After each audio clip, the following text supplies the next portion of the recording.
फतेह। वाहिगुरु जी का खालसा वाहिगुरु जी की फतेह। धन गुरु गुरु गोबिंद सिंह सतगुरु गरीब नवाज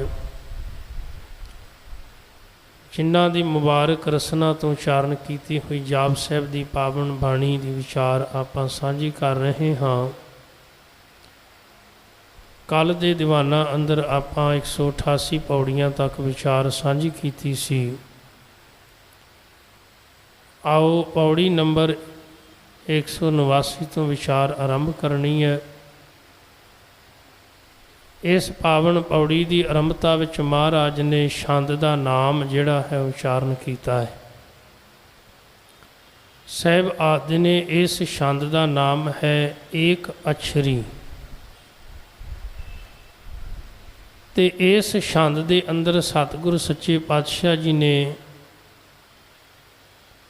परिपूर्ण परमात्मा परमेश्वर के स्वरूप नूं बयान करदियां होइयां बख्शिशां कीतियां ने। तो साहिब रहमत करते हैं एक अक्षरी छंद। छंद का नाम है एक अक्षरी। अजय अलय अभय अभय अभू अजू अनास आकाश। धन कलगीधर महाराज आदि ने हे अकाल पुरख जीओ तुसी अजय जिन्हों जितया नहीं जा सकता,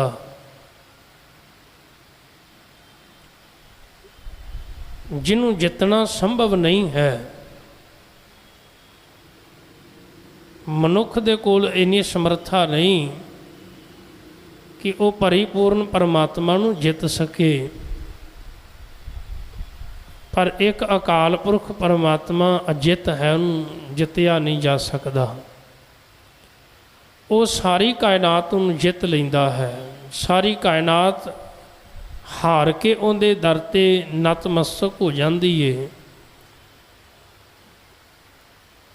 जितने भी जीव जंत हैं, मनुख है, सब दे सब अकाल पुरख परमात्मा परमेश्वर अगे अपनी हार स्वीकार कर लेंदे ने। पर अकाल पुरख परमात्मा कदी हारदा नहीं, वो सदैव जितदा है, जितण वाला है। इस करके कलगीधर साहिब आखदे ने अजय अलय। लय का अर्थ हुंदा है नाश। जिवें एक शब्द आउंदा है परलय, उनका अर्थ हुंदा है नाशवान। भी फलानी थां ते परलय आ गई, भाव नाश हो गया। पर इत्थे महाराज कह रहे ने अलय, ये अकाल पुरख तू नाश भी नहीं हुंदा। तेरे घर कदी परले नहीं आउंदी, तू कदी हारदा नहीं, तू सदा जितदा है। भय, भय का अर्थ हुंदा है डर। हे अकाल पुरख तू डर तो भी रहत है, तेनू किसी का डर नहीं। जदों आपां गुरु ग्रंथ साहिब पातशाह जी की बाणी आरंभ करते हैं तो सब तो पहला गुरु पातशाह जी का मूल मंत्र जो उचारण किया उस अंदर ही एक दी व्याख्या करते हैं। गुरु नानक साहब आखते ने निरभव। निरभव का मतलब है जिन्हों कोई भव नहीं, जिन्हों कोई डर नहीं।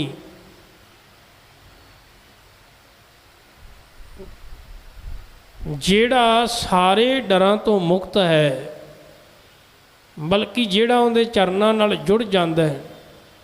निरभव जपै सगल भव मिटै। जेड़ा निरभव नूं जपदा उनके सारे भय मिट जाते हैं, वो भी अंदरों निरभव हो जाता है। उन्होंने किसी प्रकार का डर नहीं रहिंदा। साडे समाज के अंदर हर एक मनुख किसी ना किसी भै कारण डरिया हुआ है। किसी नूं रिजक दा रोटी दा डर है भी कल ना मिली तो की होवेगा, डरिया हुआ है, घबराया हुआ है, चिंतित है, फिकरां दे विच जी रहा है। किसी नूं ये डर है भी जिहड़ा घर है किते ना चला जावे, किसी नूं ये डर है किते नौकरी ना चली जावे, किसी नूं ये डर है कारोबार ना चला जावे, किसी नूं डर है मेरा परिवार ना चला जावे, किसी नूं ये डर है समाज विच मेरी इज्जत ना चली जावे, किसी नूं ये डर है किते मैनूं कोई रोग ना लग जावे, कोई तकलीफ ना आ जावे। ये तो दुनियावी डर ने। इन्हां तो भी हट के एक होर डर वहमां भरमां दा कि जे किसी ने छिक मार दी तो तां ना किते काम विगड़ जावे। इनू ग्रहियां दा डर है भी अज किते शनिवार है, अज वीरवार है, किते कपड़े धो ले, किते सिर नूं धो लिया, अज किते नहा लिया तो तां भी डरिया होया भी कुछ हो ना जावे, तो राह चों बिल्ली टप जावे किते रस्ता तो तां भी डरिया किते काम ना बिगड़ जावे। इन्हां डरां कारण हत्थ ते 10-10 तवीत बन्ने, 15-15 गुठियां पाइयां हुईयां ने, गलां विच तबीत पाए हुए ने, काहदे वास्ते ने? डर है। किसी ने पैरां नूं धागे बन्ने, किसी ने लक्क नूं, ते जे बच्चा जदों जन्म लैंदा है तो उहदे भी वेखो तुसीं इस तरह वो बेचारा किन्नी खूबसूरत जिंद इस संसार में आई, खूबसूरती लैके तो आप पहला ही काला टिक्का ला देने, क्यों? डरे हाँ किसी की नज़र ना लग जाए, डर है ना। सो इहो जिहियां समाज दे अंदर विचारां जिहड़े मनुख रखते ने डरे हुए ने, घबराए हुए ने। पर अकाल पुरख परमात्मा हर प्रकार के डर अंदरों मुका दिंदा, दूर कर दिंदा। एक गल याद रखना, ये जिहड़े डर ने ना वहमां भरमां वाले पैदा भी मनुख ने कीते ने, ये कोई बाहरों नहीं किसी ने पैदा कीते। ये तो चलाक मनुख ने डर पैदा कीते ने भी बंदा डरिया रहे तां जो डर दे अधीन हो के मेरा समान विकदा रहे। तुसीं वेखिआ ना, मैं कई दुकानां ते वेखिआ भी बाहर उन्हां नींबू ते मिर्चां टंगे हुंदे ने, क्यों भला? इसे करके। अच्छा, जिन्हां ने विचारिਆਂ ने नींबू मिर्चां बीजियां सन उन्हां दे 2 रुपये किलो भी नहीं मंडी च विकदे, वो रोंदे ने, गल जांदे ने, सड़ जांदे ने। पर इत्थे एक बंदा आउंदा, कोई 3-4 मिर्चां पाउंदा, कोई एक नींबू पाउंदा है, तो वो कोई 30 का, कोई 40 का, कोई 50 का, कोई 100 का वेचदा पिया। कमाल की गल है ना। पर वो भुलेखा पैदा किहने कीता? मैं रोज़ सवेरे कई बार इत्थों लंघ के आउंदा वां ते चराहे दे उत्ते किसी ने कोई नारियल सुट्टिया हुंदा, किसी ने कोई घड़ा सुट्टिया हुंदा, किसी ने कोई धागे वगाए होंदे ने, किसी ने कोई कपड़ा वगाया होंदा है। ये की है? ये डर विचों भरम पैदा होए ने ते भरमां विचों होर डर पैदा होंदे ने। जिहड़ा अकाल पुरख नाल जुड़ गया उन्होंने फिर दुनिया का कोई डर नहीं रहिंदा, बल्कि वो तो आरे थले खड़ा है ते आरा सिर ते चलन लगा ते मौत भी इन्हूं डरा नहीं सके।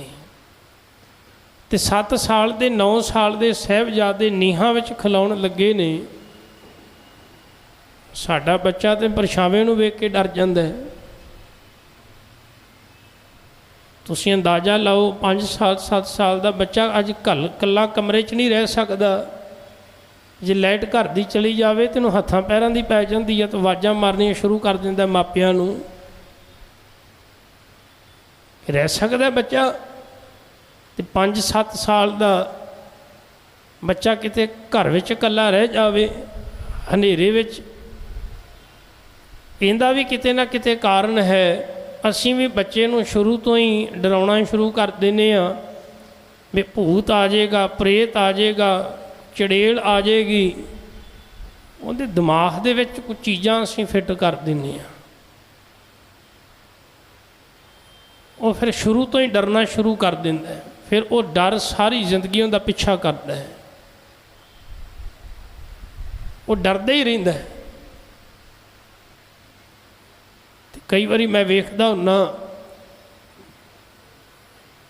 ਬਾਹਰਲੇ ਦੇਸ਼ਾਂ ਦੇ ਬੱਚੇ, ਉਹਨਾਂ ਕੋਈ ਧਾਗਾ ਨਹੀਂ ਬੰਨਿਆ ਹੁੰਦਾ, ਕੋਈ ਉਹਨਾਂ ਟਿੱਕੇ ਨਹੀਂ ਲਾਏ ਹੁੰਦੇ। ਤੇ ਮੈਂ ਵੇਖਿਆ ਨਿੱਕੇ ਨਿੱਕੇ ਬੱਚਿਆਂ ਨੂੰ ਉਹ ਸਵੀਮਿੰਗ ਪੂਲ ਦੇ ਵਿੱਚ ਵਗਾਉਂਦੇ ਨੇ ਵੀ ਤਰਨਾ ਸਿੱਖੋ। 3-3, 4-4, 5-5 ਸਾਲਾਂ ਦੇ ਬੱਚੇ ਤੈਰਦੇ ਨੇ, ਕੰਧਾਂ 'ਤੇ ਦੌੜ ਕੇ ਚੜ੍ਹ ਜਾਂਦੇ ਨੇ, ਦਰਖਤਾਂ 'ਤੇ ਚੜ੍ਹ ਜਾਂਦੇ ਨੇ, ਦੌੜਦੇ ਨੇ, ਭੱਜਦੇ ਨੇ। ਕਿਉਂ? ਉਹਨਾਂ ਦੇ ਮਾਪੇ ਉਹਨਾਂ ਅੰਦਰੋਂ ਡਰ ਨੂੰ ਖਤਮ ਕਰਦੇ ਨੇ। ਇਸ ਕਰਕੇ ਉਹ ਵੱਡੇ ਮੁਕਾਮ ਵੀ ਹਾਸਲ ਕਰ ਲੈਂਦੇ ਨੇ। ਤੇ ਸਾਡਾ ਬੱਚਾ ਜਿਹਨੂੰ ਜਨਮ ਤੋਂ ਹੀ ਡਰਾਉਣਾ ਸ਼ੁਰੂ ਕਰਾ ਦਿੰਦੇ ਆ, ਫਿਰ ਅੱਗੇ ਜਦੋਂ ਪੜ੍ਹਾਈ ਕਰਦਾ ਉਦੋਂ ਵੀ ਡਰਿਆ ਹੋਇਆ, ਹਰ ਕਦਮ 'ਤੇ ਫਿਰ ਡਰਦਾ ਹੀ ਰਹਿੰਦਾ। ਸਤਿਗੁਰੂ ਪਾਤਸ਼ਾਹ ਜੀ ਆਖਦੇ ਨੇ, ਮਾਲਕ ਨਾਲ ਜੁੜਨਾ ਕਰ, ਤੇਰੇ ਅੰਦਰੋਂ ਸਾਰੇ ਡਰ ਮੁਕਾ ਦੇਵੇਗਾ। ਤੂੰ ਤੇ ਗੱਲ ਦੁਨਿਆਵੀ ਵਹਿਮਾਂ ਭਰਮਾਂ ਦੀ ਕਰਦਾ ਹੈ, ਸੰਸਾਰ ਦੇ ਪਦਾਰਥਾਂ ਦੇ ਡਰ ਦੀ ਗੱਲ ਕਰਦਾ ਹੈ। ਅਕਾਲ ਪੁਰਖ ਤੇ ਭਾਈ ਮੌਤ ਦਾ ਡਰ ਵੀ ਅੰਦਰੋਂ ਖਤਮ ਕਰ ਦਿੰਦਾ ਹੈ। ਮੌਤ ਦਾ ਡਰ ਵੀ ਨਹੀਂ ਅੰਦਰ ਰਹਿਣ ਦਿੰਦਾ। ਮਨੁੱਖ ਅਡੋਲ ਹੋ ਜਾਂਦਾ ਅੰਦਰੋਂ। ਐਸੀ ਕਿਹੜੀ ਤਾਕਤ ਕੰਮ ਕਰਦੀ ਕਿ ਬੰਦੇ ਦੇ ਅੰਦਰ ਡਰ ਨੂੰ ਖਤਮ ਕਰ ਦਿੰਦੀ ਹੈ? ਉਹ ਹੈ ਪਰਮਾਤਮਾ, ਪਰਮੇਸ਼ਰ ਦਾ ਨਾਮ। ਹੁਣ ਇੱਕ ਡਰ ਤੇ ਇਹ ਜਿਹਦਾ ਆਪਾਂ ਜ਼ਿਕਰ ਕੀਤਾ ਹੈ, ਇੱਕ ਡਰ ਹੋਰ ਵੀ ਹੈ ਜਿਹੜਾ ਜ਼ਰੂਰੀ ਹੁੰਦਾ ਹੈ। ਇੱਕ ਡਰ ਤੇ ਆਪਾਂ ਇਹ ਜ਼ਿਕਰ ਕੀਤਾ, ਇੱਕ ਡਰ ਜ਼ਰੂਰੀ ਹੈ ਜਿਹੜਾ ਡਰ ਬਾਅਦ ਵਿੱਚ ਅਦਬ ਬਣ ਜਾਂਦਾ, ਸਤਿਕਾਰ ਬਣ ਜਾਂਦਾ। ਮਾਂ ਬਾਪ ਆਪਣੇ ਬੱਚੇ ਨੂੰ ਝਿੜਕਦੇ ਨੇ ਨਾ, ਜਦੋਂ ਥੋੜ੍ਹਾ ਗੁੱਸੇ ਹੁੰਦੇ ਨੇ, ਤੇ ਬੱਚਾ ਉਦੋਂ ਸੋਚਦਾ ਪਤਾ ਨਹੀਂ ਮੇਰੇ ਦੁਸ਼ਮਣ ਨੇ, ਪਤਾ ਨਹੀਂ ਮੇਰੇ ਕਿਉਂ ਪਿੱਛੇ ਲੱਗੇ ਰਹਿੰਦੇ, ਮੈਨੂੰ ਹੀ ਗੁੱਸੇ ਹੁੰਦੇ ਨੇ। ਸ਼ਾਇਦ ਅਸੀਂ ਵੀ ਛੋਟੇ ਸਾਂ ਤੇ ਸਾਡੇ ਮਨ ਵਿੱਚ ਇਹ ਖਿਆਲ ਆਉਂਦਾ ਸੀ ਵੀ ਸਾਡੇ ਮਾਂ ਬਾਪ ਸਾਨੂੰ ਪਤਾ ਨਹੀਂ ਕਿਉਂ ਗੁੱਸੇ ਹੁੰਦੇ ਨੇ। ਸਾਡੇ ਜਿਹੜੇ ਪੜ੍ਹਾਉਣ ਵਾਲੇ ਸਨ ਉਹ ਸਾਨੂੰ ਕਿਉਂ ਗੁੱਸੇ ਹੁੰਦੇ, ਸਾਡੇ ਉਸਤਾਦ ਸਾਨੂੰ ਕਿਉਂ ਗੁੱਸੇ ਹੁੰਦੇ ਨੇ, ਕਿਉਂ ਮਾਰਦੇ ਕੁੱਟਦੇ ਨੇ। ਪਰ ਮਾਫ਼ ਕਰਨਾ, ਜਦੋਂ ਕੋਈ ਬੱਚਾ ਕਿਸੇ ਮੁਕਾਮ 'ਤੇ ਪਹੁੰਚ ਜਾਂਦਾ ਹੈ ਨਾ, ਫਿਰ ਉਹ ਆਪਣੇ ਮਾਂ ਬਾਪ ਦਾ, ਆਪਣੇ ਗੁਰੂ ਦਾ, ਆਪਣੇ ਉਸਤਾਦ ਦਾ ਫਿਰ ਧੰਨਵਾਦ ਕਰਦਾ ਹੈ ਕਿ ਜੇ ਤੁਸੀਂ ਉਸ ਸਮੇਂ ਨਾ ਡਰਾਇਆ ਹੁੰਦਾ ਤੇ ਅੱਜ ਇਸ ਮੁਕਾਮ 'ਤੇ ਨਹੀਂ ਸੀ ਪਹੁੰਚਣਾ। ਕਈ ਵਾਰੀ ਉਹ ਡਰ ਵੀ ਬੰਦੇ ਨੂੰ ਇੱਕ ਮੁਕਾਮ 'ਤੇ ਲੈ ਕੇ ਜਾਂਦਾ ਹੈ। ਅਸਲ ਵਿੱਚ ਉਹ ਡਰ ਨਹੀਂ ਹੁੰਦਾ, ਉਹ ਹੁੰਦਾ ਅਦਬ, ਉਹ ਹੁੰਦਾ ਭੈ, ਉਹ ਹੁੰਦਾ ਸਤਿਕਾਰ। ਧਰਮ ਦੀ ਦੁਨੀਆ ਵਿੱਚ ਇੱਕ ਸ਼ਬਦ ਵਰਤਿਆ ਜਾਂਦਾ ਵੀ ਰੱਬ ਤੋਂ ਡਰੋ। ਰੱਬ ਤੋਂ ਡਰਨਾ ਨਹੀਂ, ਕਿਉਂਕਿ ਜਿਹੜੀ ਚੀਜ਼ ਤੋਂ ਬੰਦਾ ਡਰਦਾ ਉਹਦੇ ਤੋਂ ਦੂਰ ਜਾਂਦਾ, ਨੇੜੇ ਨਹੀਂ ਜਾਂਦਾ। ਬੰਦਾ ਕਹਿੰਦਾ ਵੀ ਗੁਰੂ ਤੋਂ ਡਰੋ। ਗੁਰੂ ਤੋਂ ਡਰਨ ਦਾ ਮਤਲਬ ਕੀ? ਗੁਰੂ ਕੋਈ ਇਹੋ ਜਿਹੀ ਚੀਜ਼ ਥੋੜ੍ਹਾ ਵੀ ਤੁਹਾਨੂੰ ਖਾ ਜਾਵੇਗਾ। ਰੱਬ ਤੋਂ ਡਰੋ ਨਹੀਂ ਪਿਆਰਿਓ, ਰੱਬ ਤੋਂ ਡਰਨਾ ਨਹੀਂ, ਰੱਬ ਦਾ ਅਦਬ ਮਨ ਵਿੱਚ ਰੱਖਣਾ ਹੈ। ਉਹਨੂੰ ਕਹਿੰਦੇ ਨੇ ਭੈ ਰੱਖਣਾ, ਗੁਰੂ ਦਾ ਭੈ ਅਦਬ ਰੱਖਣਾ। ਤੇ ਜਿਹੜਾ ਬੰਦਾ ਆਪਣੇ ਗੁਰੂ ਦਾ ਅਦਬ ਰੱਖਦਾ ਹੈ, ਪਰਮੇਸ਼ਰ ਦਾ ਭੈ ਰੱਖਦਾ ਹੈ, ਉਹ ਗਲਤ ਨਹੀਂ ਕਰੇਗਾ। ਤਾਂ ਇਹ ਗੱਲ ਕਲਗੀਧਰ ਮਹਾਰਾਜ ਸਮਝਾ ਰਹੇ ਹਨ ਕਿ ਪਰਮੇਸ਼ਰ ਜਿਹੜਾ ਨਾ ਭੈ, ਉਹ ਭੈ ਤੋਂ ਰਹਿਤ ਹੈ, ਉਹਨੂੰ ਕਿਸੇ ਦਾ ਭੈ ਨਹੀਂ। ਅਭੈ, ਬੈ ਦਾ ਅਰਥ ਹੁੰਦਾ ਹੈ ਨਾਸ਼। ਅਕਾਲ ਪੁਰਖ ਨਾਸ਼ ਤੋਂ ਰਹਿਤ ਹੈ, ਉਹਨੂੰ ਕੋਈ ਨਾਸ਼ ਨਹੀਂ ਕਰ ਸਕਦਾ, ਉਹਨੂੰ ਕੋਈ ਮਿਟਾ ਨਹੀਂ ਸਕਦਾ, ਉਹਨੂੰ ਕੋਈ ਖਤਮ ਨਹੀਂ ਕਰ ਸਕਦਾ। ਅਭੂ, ਭੂ ਦਾ ਅਰਥ ਹੁੰਦਾ ਜਨਮ। ਪਰਮਾਤਮਾ ਅਭੂ ਹੈ, ਉਹਦਾ ਜਨਮ ਨਹੀਂ ਹੋਇਆ, ਉਹ ਜਨਮਾਂ ਵਿੱਚ ਨਹੀਂ ਆਉਂਦਾ ਜਿਵੇਂ ਅਸੀਂ ਜਨਮ ਲੈ ਕੇ ਆਏ ਹਾਂ। ਚਾਰ ਤਰੀਕਿਆਂ ਨਾਲ ਇਸ ਸੰਸਾਰ ਦੀ ਉਤਪੱਤੀ ਹੁੰਦੀ ਹੈ। ਧੰਨ ਕਲਗੀਧਰ ਮਹਾਰਾਜ ਨੇ ਆਖਿਆ ਅੰਡਜ, ਜੇਰਜ, ਸੇਤਜ, ਉਤਪੁਜ, ਇਹ ਚਾਰ ਖਾਣੀਆਂ ਨੇ, ਚਾਰ ਤਰੀਕੇ ਦੀਆਂ ਉਤਪੱਤੀਆਂ ਨੇ। ਪਰ ਅਕਾਲ ਪੁਰਖ ਪਰਮਾਤਮਾ ਨੇ ਚਾਰ ਬਣਾਈਆਂ ਨੇ। ਕਈ ਜੀਵ ਜਿਹੜੇ ਹਨ ਜ਼ੇਰ ਆਦਿਕ ਤੋਂ ਪੈਦਾ ਹੋਣ ਵਾਲੇ ਨੇ, ਕਈ ਜੀਵ ਐਸੇ ਹਨ ਆਂਡਿਆਂ ਤੋਂ ਪੈਦਾ ਹੁੰਦੇ ਨੇ, ਕਈ ਜੀਵ ਐਸੇ ਹਨ ਜਿਹੜੇ ਸਲਾਬੀ ਤੋਂ ਪੈਦਾ ਹੁੰਦੇ ਨੇ। ਜਿੱਥੇ ਗਿੱਲੀ ਚੀਜ਼ ਹੋਵੇਗੀ, ਸਲਾਬੀ ਹੋਵੇਗੀ, ਉੱਥੇ ਕੀਟ ਪੈਦਾ ਹੋ ਜਾਣਗੇ। ਅਤੇ ਉਤਪੁਜ ਜਿਹੜੇ ਆਪੇ ਹੀ ਕਈ ਘਾਸ ਫੂਸ ਪਹਾੜਾਂ 'ਤੇ ਉੱਗੀ ਹੈ, ਕਈ ਵਨਸਪਤੀ ਉਹ ਕੋਈ ਬੀਜੀ ਨਹੀਂ ਹੈ, ਆਪੇ ਹੀ ਪੈਦਾ ਹੋਈ ਹੈ, ਉਹਨੂੰ ਉਤਪੁਜ ਕਹਿੰਦੇ ਨੇ। ਪਰ ਅਕਾਲ ਪੁਰਖ ਉਹਦਾ ਕੋਈ ਵੀ ਜਨਮ ਨਹੀਂ ਹੈ, ਉਹ ਅਜਨਮਾ ਹੈ। ਨਾ ਉਤਪੁਜ, ਨਾ ਆਂਡਿਆਂ ਰਾਹੀਂ, ਨਾ ਜ਼ੇਰ ਰਾਹੀਂ, ਨਾ ਸੇਤਜ ਰਾਹੀਂ, ਬਲਕਿ ਅਕਾਲ ਪੁਰਖ ਤਾਂ ਸਹਿ ਭੰਗ ਹੈ। ਸਹਿ ਭੰਗ ਆਪਣੇ ਆਪ ਤੋਂ ਪ੍ਰਕਾਸ਼ ਹੋਇਆ ਹੈ, ਉਹਨੂੰ ਕਿਸੇ ਨੇ ਜਨਮ ਨਹੀਂ ਦਿੱਤਾ। ਆਜੂ, ਜੂ ਦਾ ਅਰਥ ਹੁੰਦਾ ਚੱਲਣਾ, ਆਜੂ ਦਾ ਅਰਥ ਹੁੰਦਾ ਨਾ ਚੱਲਣ ਵਾਲਾ। ਅਕਾਲ ਪੁਰਖ ਨਹੀਂ ਚੱਲਦਾ, ਬਾਕੀ ਸਾਰੀਆਂ ਚੀਜ਼ਾਂ ਚੱਲਣ ਵਾਲੀਆਂ ਨੇ। ਅੱਜ ਜਿਹੜੀ ਕਾਇਨਾਤ ਹੈ ਇਹ ਚੱਲ ਰਹੀ ਹੈ। ਇੱਕ ਨਿੱਕਾ ਜਿਹਾ ਬੀਜ ਧਰਤੀ ਵਿੱਚ ਬੀਜੀ ਦਾ ਇੱਕ ਬਹੁਤ ਵੱਡਾ ਪੇੜ ਦਰਖਤ ਬਣ ਜਾਂਦਾ ਹੈ, ਚੱਲਦਾ ਹੈ, ਸਫ਼ਰ ਕਰ ਰਿਹਾ ਹੈ। ਹਰ ਇੱਕ ਚੀਜ਼ ਜਿਹੜੀ ਹੈ ਯਾਤਰਾ ਕਰ ਰਹੀ ਹੈ, ਸਫ਼ਰ ਕਰ ਰਹੀ ਹੈ, ਚੱਲ ਰਹੀ ਹੈ, ਪਰ ਅਕਾਲ ਪੁਰਖ ਨਹੀਂ ਚੱਲ ਰਿਹਾ। ਇਸ ਕਰਕੇ ਉਹਨੂੰ ਆਦਿ ਵਿੱਚ ਵੀ ਸੱਚ ਆਖਿਆ, ਜੁਗਾਦ ਵਿੱਚ ਵੀ ਸੱਚ ਆਖਿਆ, ਆਉਣ ਵਾਲੇ ਸਮੇਂ ਵਿੱਚ ਵੀ ਸੱਚ ਆਖਿਆ। ਅਨਾਸ਼, ਭਾਈ ਉਹ ਨਾਸ਼ ਤੋਂ ਰਹਿਤ ਹੈ। ਆਕਾਸ਼, ਉਹ ਇਸ ਤਰ੍ਹਾਂ ਫੈਲਿਆ ਹੋਇਆ ਜਿਵੇਂ ਆਕਾਸ਼ ਫੈਲਿਆ ਹੋਇਆ ਹੈ, ਜਿਵੇਂ ਗਗਨ ਫੈਲਿਆ ਹੋਇਆ ਨਾ, ਆਕਾਸ਼ ਫੈਲਿਆ ਹੈ, ਇਸੇ ਤਰ੍ਹਾਂ ਪਰਮਾਤਮਾ ਫੈਲਿਆ ਹੋਇਆ। ਜਿੱਧਰ ਮਰਜ਼ੀ ਨਜ਼ਰ ਮਾਰੋ ਤੁਹਾਨੂੰ ਉਹੀ ਨਜ਼ਰ ਆਵੇਗਾ, ਜਿਸ ਪਾਸੇ ਮਰਜ਼ੀ ਵੇਖ ਲਓ ਉਹੀ ਫੈਲਿਆ ਹੋਇਆ ਹੈ। ਆ ਗੰਜ, ਗੰਜ ਦਾ ਅਰਥ ਹੁੰਦਾ ਹੈ ਜਿੱਤਣਾ। ਆ ਗੰਜ ਦਾ ਅਰਥ ਹੁੰਦਾ ਹੈ ਜਿਹੜਾ ਜਿੱਤਿਆ ਨਹੀਂ ਜਾ ਸਕਦਾ, ਰੱਬ ਨੂੰ ਕੋਈ ਜਿੱਤ ਨਹੀਂ ਸਕਦਾ। ਆ ਭੰਜ, ਭੰਜ ਦਾ ਅਰਥ ਹੁੰਦਾ ਟੁੱਟਣਾ। ਐ ਭੰਜ ਦਾ ਅਰਥ ਹੁੰਦਾ ਜਿਹੜਾ ਟੁੱਟਦਾ ਨਹੀਂ, ਰੱਬ ਨੂੰ ਤੋੜਿਆ ਨਹੀਂ ਜਾ ਸਕਦਾ, ਉਹਨੂੰ ਖਤਮ ਨਹੀਂ ਕੀਤਾ ਜਾ ਸਕਦਾ। ਆ ਲੱਖ, ਲੱਖ ਦਾ ਅਰਥ ਹੁੰਦਾ ਹੈ ਵੇਖਣਾ। ਆ ਲੱਖ ਦਾ ਅਰਥ ਹੁੰਦਾ ਹੈ ਜਿਹੜਾ ਦਿਸਦਾ ਨਹੀਂ, ਜਿਹਨੂੰ ਵੇਖਿਆ ਨਹੀਂ ਜਾ ਸਕਦਾ। ਰੱਬ ਇੱਕ ਐਸੀ ਹਸਤੀ ਹੈ ਜਿਹੜੀ ਗੁਪਤ ਰੂਪ ਵਿੱਚ ਪ੍ਰਗਟ ਇਸ ਸੰਸਾਰ ਵਿੱਚ ਵਸ ਰਹੀ ਹੈ, ਪਰ ਉਹ ਪ੍ਰਗਟ ਵੀ ਹੈ ਅਤੇ ਗੁਪਤ ਰੂਪ ਵਿੱਚ ਵੀ ਹੈ, ਪਰ ਅਦ੍ਰਿਸ਼ ਹੈ। ਆ ਭੱਖ, ਭੱਖ ਦਾ ਅਰਥ ਹੁੰਦਾ ਖਾਣਾ। ਆ ਭੱਖ ਦਾ ਅਰਥ ਹੁੰਦਾ ਜੋ ਨਹੀਂ ਖਾਂਦਾ। ਭੱਖ ਦਾ ਅਰਥ ਹੈ ਖੁਰਾਕ। ਇਹ ਭੱਖ ਜਿਹੜੀ ਖੁਰਾਕ ਨਹੀਂ, ਰੱਬ ਦੀ ਕੋਈ ਖੁਰਾਕ ਨਹੀਂ ਹੈਗੀ। ਰੱਬ ਕੋਈ ਚੀਜ਼ ਨਹੀਂ ਖਾਂਦਾ, ਕਿਉਂਕਿ ਉਹਦਾ ਸਾਡੇ ਵਾਂਗੂ ਸਰੀਰ ਨਹੀਂ ਹੈਗਾ। ਅਸੀਂ ਤਾਂ ਕੁਝ ਨਾ ਕੁਝ ਖਾਂਦੇ ਹੀ ਰਹਿੰਦੇ ਹਾਂ। ਇਸ ਸਰੀਰ ਨੂੰ ਚਲਾਉਣ ਵਾਸਤੇ ਖੁਰਾਕ ਜ਼ਰੂਰੀ ਹੈ। ਜੇ ਇਹ ਸਰੀਰ ਨੂੰ ਖੁਰਾਕ ਨਹੀਂ ਮਿਲੇਗੀ ਤਾਂ ਮੁਰਦਾ ਹੋ ਜਾਵੇਗਾ। ਸਾਢੇ ਤ੍ਰੈ ਮਨ ਦੇਹਰੀ ਚੱਲੇ ਪਾਣੀ ਅੰਨ, ਮਹਾਰਾਜ ਬਾਣੀ ਵਿੱਚ ਆਖਦੇ ਨੇ। ਆ ਜਿਹੜੀ ਦੇਹ ਹੈ ਇਹ ਪਾਣੀ ਅਤੇ ਅੰਨ ਭੋਜਨ ਨਾਲ ਚੱਲ ਰਹੀ, ਇਹਨੂੰ ਖੁਰਾਕ ਦੀ ਜ਼ਰੂਰਤ ਹੈ। ਰੱਬ ਨੂੰ ਖੁਰਾਕ ਦੀ ਜ਼ਰੂਰਤ ਨਹੀਂ ਹੈ। ਅਕਾਲ, ਕਾਲ ਦਾ ਅਰਥ ਹੁੰਦਾ ਟਾਈਮ, ਸਮਾਂ। ਪਰਮਾਤਮਾ ਸਮੇਂ ਦੇ ਅਧੀਨ ਨਹੀਂ ਹੈ। ਜਿਹੜੀ ਚੀਜ਼ ਸਮੇਂ ਦੇ ਅਧੀਨ ਹੈ ਉਹ ਨਸ਼ਟ ਹੋ ਜਾਂਦੀ ਹੈ। ਭਾਵੇਂ ਉਹਦੀ ਉਮਰ 100 ਸਾਲ ਹੋਵੇ, 200 ਸਾਲ ਹੋਵੇ, 300 ਸਾਲ, 1000 ਸਾਲ ਹੋਵੇ। ਇਹ ਧਰਤੀ ਭਾਵੇਂ ਲੱਖਾਂ ਸਾਲ ਇਹਨੇ, ਪਰ ਇਹ ਵੀ ਇੱਕ ਦਿਨ ਬਿਣਸ ਜਾਵੇਗੀ, ਨਾਸ਼ ਹੋ ਜਾਵੇਗੀ, ਸਦਾ ਨਹੀਂ ਰਵੇਗੀ। ਕਿਉਂ ਬਿਣਸਣ ਆ ਰਿਹਾ ਹੈ। ਸਾਈਮ ਦੇ टाइम दे समय दे हिसाब नाल चल रही है। जिहड़ी चीज़ समय विच आ गई, काल विच आ गई, काल उहनूं खा जावेगा, टाइम उहनूं खा जावेगा।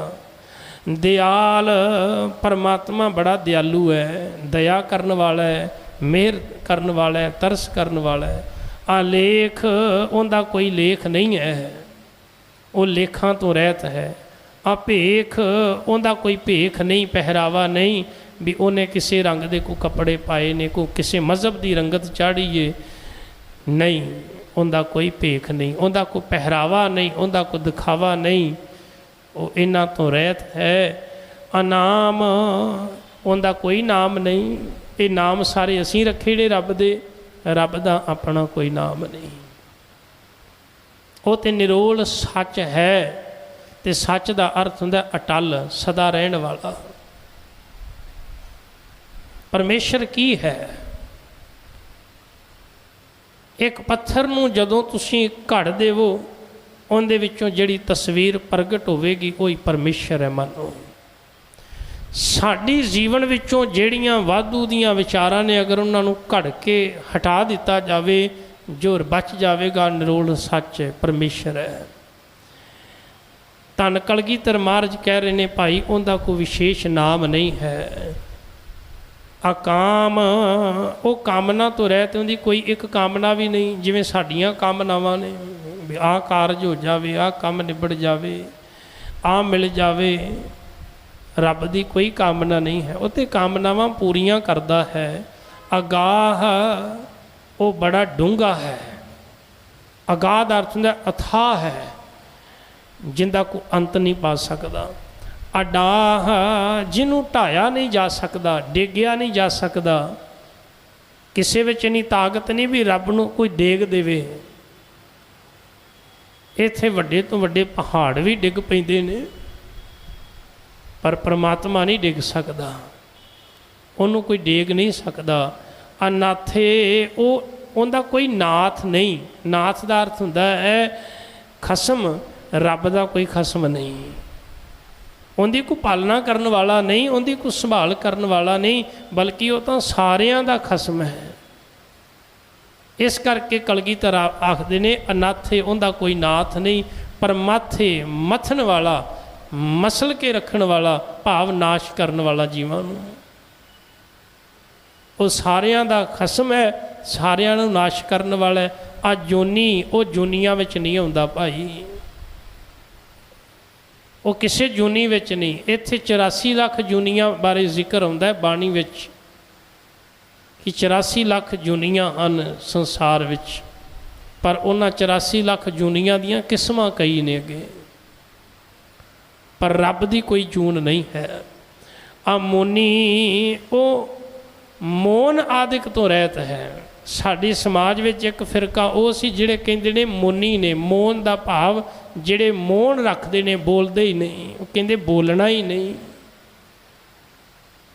वो कहंदे बोलना नहीं, चुप रह के रब नूं पाउणा है।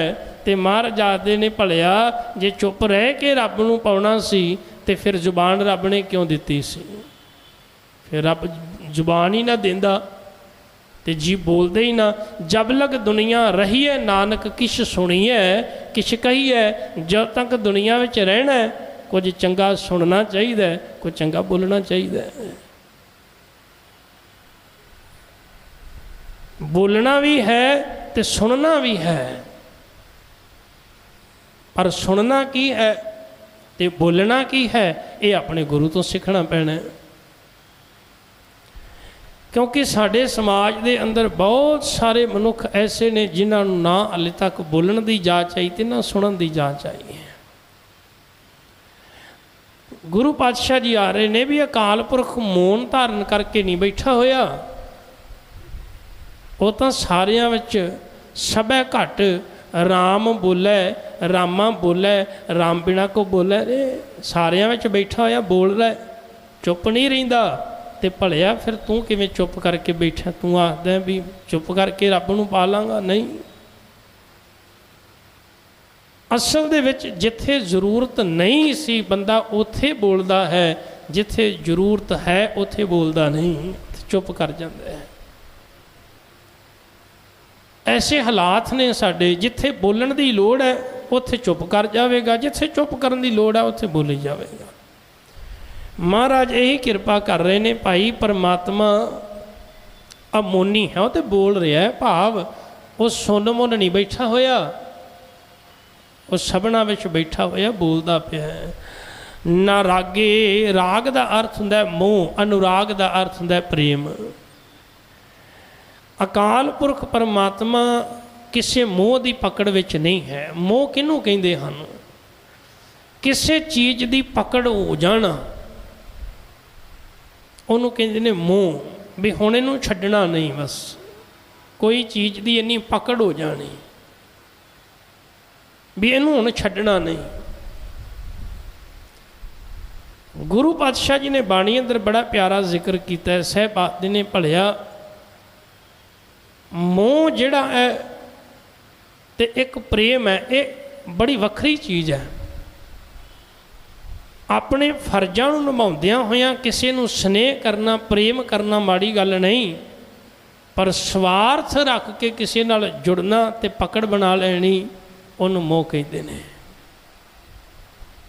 किसी नाल स्नेह करना, प्रेम करना माड़ी गल नहीं। प्रेम करना तो रब का एक गुण है।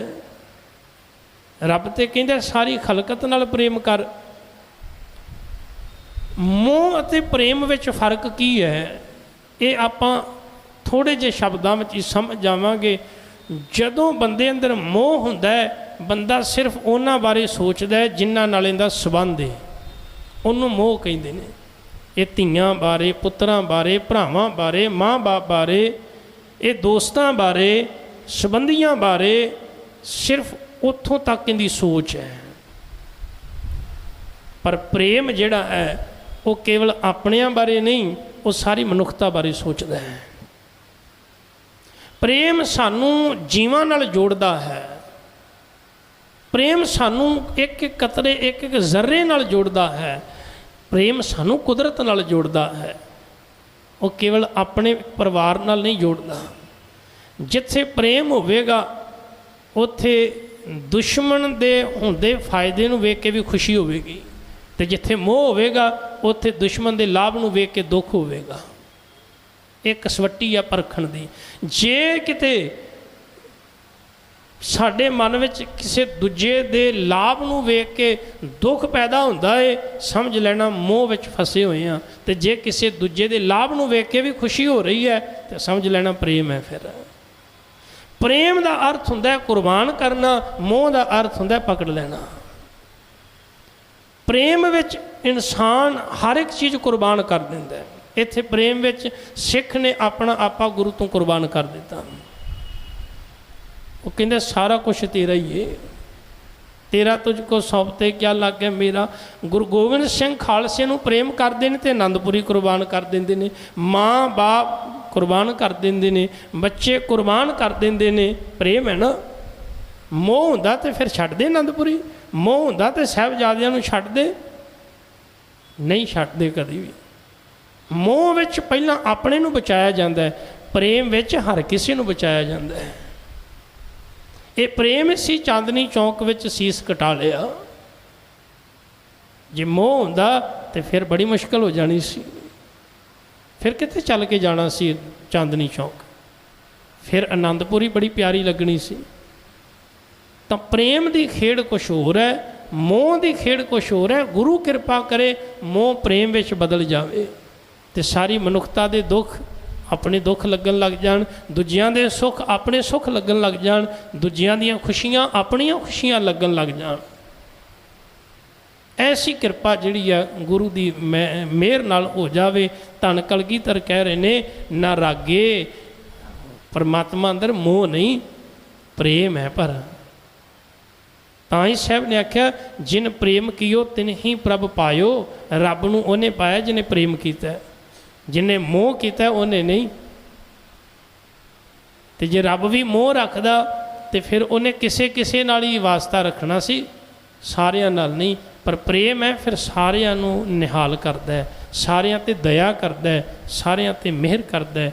सब कृपा करनी, ना रागे ना रंगे, उनका कोई रंग नहीं। ਉਹਦਾ ਕੋਈ ਇੱਕ ਰੰਗ ਨਹੀਂ, ਸਾਰੇ ਰੰਗ ਹੀ ਉਸੇ ਦੇ ਨੇ। ਨਾ ਰੂਪੇ, ਨਾ ਉਹਦਾ ਇੱਕ ਰੂਪ ਹੈ, ਸਾਰੀ ਕਾਇਨਾਤ ਹੀ ਉਹਦਾ ਰੂਪ ਹੈ। ਨਾ ਰੇਖੇ, ਰੇਖ ਦਾ ਅਰਥ ਹੈ ਨਿਸ਼ਾਨ, ਚਿੰਨ੍ਹ, ਉਹਦਾ ਕੋਈ ਇੱਕ ਚਿੰਨ੍ਹ ਨਹੀਂ।